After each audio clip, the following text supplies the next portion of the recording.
Dara O'Briain, I apologise for my shitty little flip camera. You were obviously just being interviewed by the proper people. Camera, Can you tell? But the people are going to watch this streaming it or something, so it's going to be fairly jumpy anyway. Yeah. But the quality of the interviewer will be shining. People don't go, oh my god, I must go to the New Humanist website because they do the best HD imagery of any of the skeptical / liberal atheist publications. Not yet. It's pin sharp on the newhumanist.org.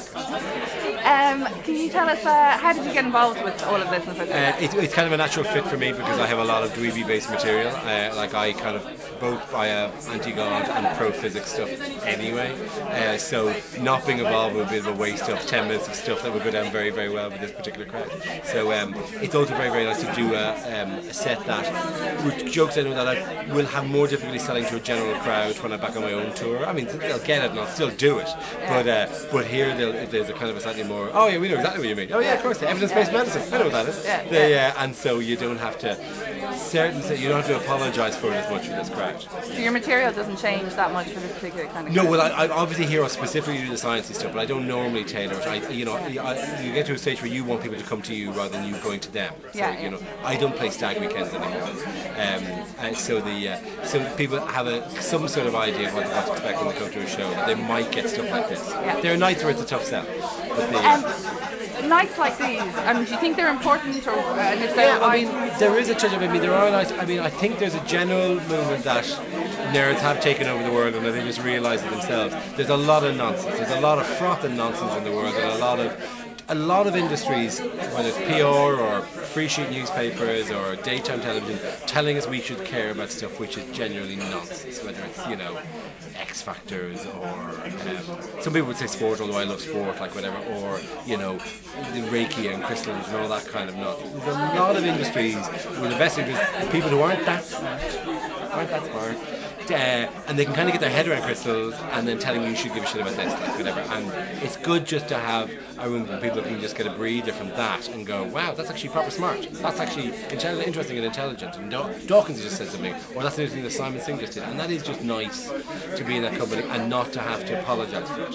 If you're a nerd, you seem to spend your life apologising for it. When you get older and you no longer need to be attractive to women, you couldn't give a fuck. But when you're younger, you kind of don't want to wear it as a big cloak, Beauty and the Geek or that kind of shit. Because I saw the first opening night at the Bloomsbury Theatre, and I thought it was like, jolly good entertainment was being nourishing and all the rest. Can this not become more mainstream, surely? Yeah, well, it does. I suppose there's that many people in it. There's nothing particularly there's no one here who wouldn't get this. I mean, because you're talking, the people who are communicating this kind of stuff, like, are generally, you're talking Simon Singh is Christ, how many books he sold, Ben Gordick and The Guardian, Dawkins.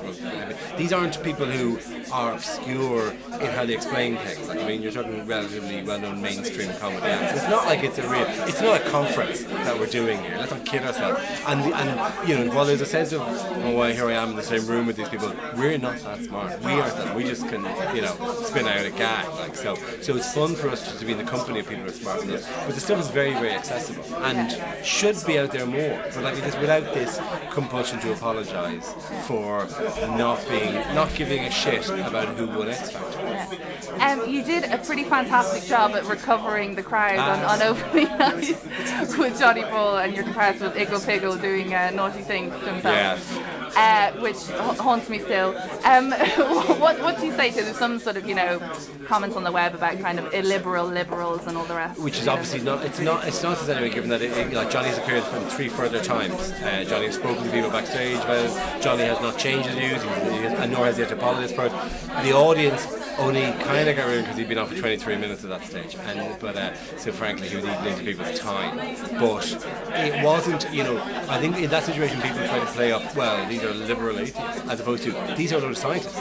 These are people who like science, and somebody who may not have the right facts about this, and people are going, this isn't correct, oh God, I have to sit to somebody not being right about this, and being contrary about that. But ultimately, no one was shutting the man down. It's not like, I got accused of being hypocrisy because I'm in favour of libel reform.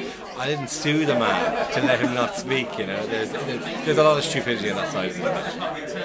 Thank you so much. It's an absolute pleasure.